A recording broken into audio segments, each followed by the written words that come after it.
जब कोई गैर हमारा अपमान करता है तो हमारे लिए उसे डील करना, उसे सबक सिखाना, उसको जवाब देना आसान होता है।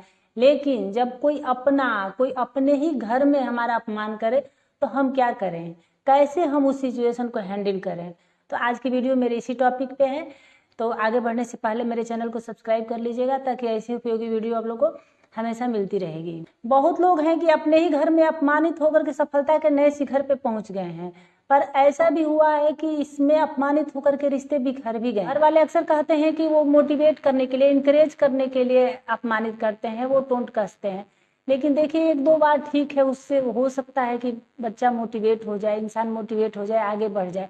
लेकिन अब बार बार एक अपमानित करे, आप ताना दे, तो कोई इंसान इंकरेज होने के बजाय वो डिस्करेज हो जाएगा। वो जो करना होगा वो भी नहीं कर पाएगा। इंसान अपना आत्मसम्मान, आत्मबल खो देगा।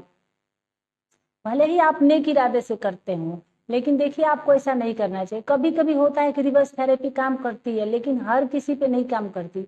हर किसी पे उल्टा ही उसका रिएक्शन हो जाता है।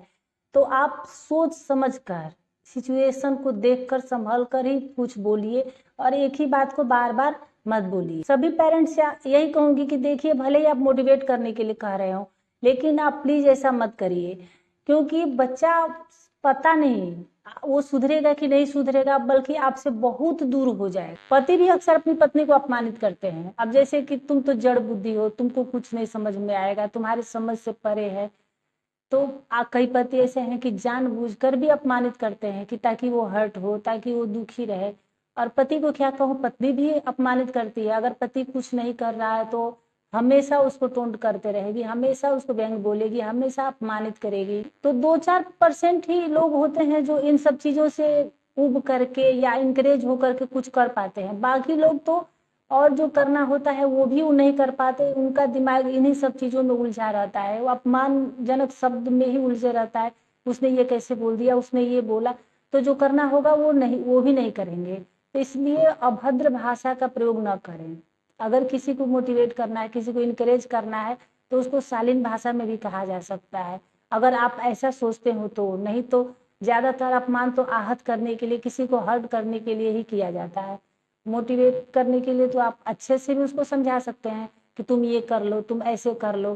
तो ये तो आहत करने के उद्देश्य से ही किया जाता है। लड़की जब ससुराल जाती है तो उसको सुबह से लेकर रात के सोने तक उसके ससुराल वालों का ताना सुनना पड़ता है।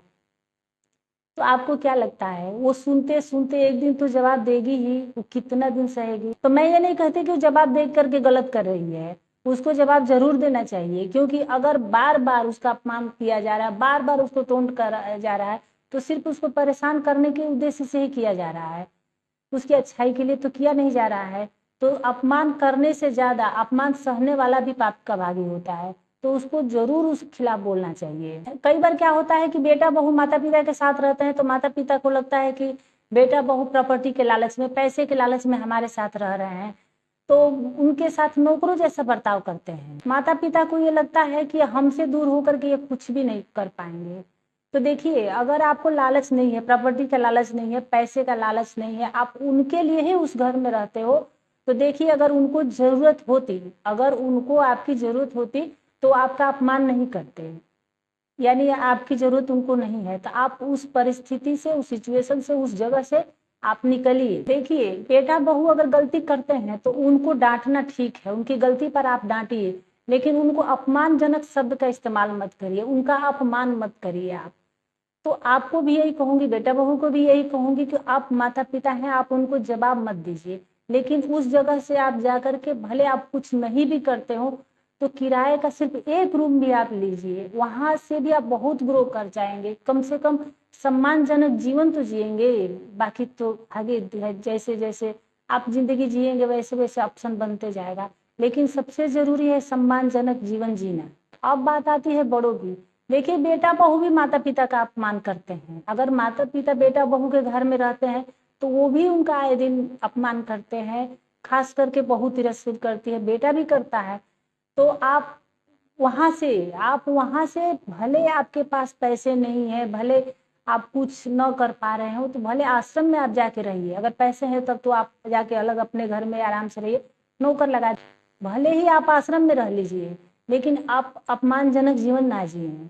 तो लास्ट में आपसे यही कहूँगी कि आप चाहे किसी भी एज के हों, चाहे आप महिला हो चाहे आप पुरुष हो, अपने आप को आप इतना सक्षम बनाइए, इतना सक्षम बनाइए कि आपका भले कोई सम्मान ना करे लेकिन अपमान करने की भी किसी की जरूरत ना हो। और किसी के अपमान से अपने आप को दुखी मत करिए, आंसुओं के समुद्र में अपने आप को मत डुबा लीजिए, क्योंकि जिसके पास जो रहेगा वही आपको देगा। तो उस जगह से आप निकल जाइए, उस जगह से हट जाइए, अपना टाइम मत बर्बाद करिए आप, क्योंकि समय बहुत कीमती है। आप आगे पैसे होंगे, आप बहुत कुछ कर सकते हैं, चीज़ों को खरीद सकते हैं, बहुत कुछ कर सकते हैं, लेकिन आप समय नहीं खरीद सकते। वैसे लोगों से आप एक उचित दूरी बना लीजिए, एक उचित दूरी बना करके रहिए। तो उम्मीद है मेरी वीडियो आप लोगों को पसंद आई होगी। अगर थोड़ी सी भी यूजफुल लगी होगी तो प्लीज़ लाइक शेयर और सब्सक्राइब कर लीजिएगा। तो फिर मिलते हैं किसी नेक्स्ट वीडियो में किसी नेक्स्ट टॉपिक के साथ। तब तक के लिए धन्यवाद।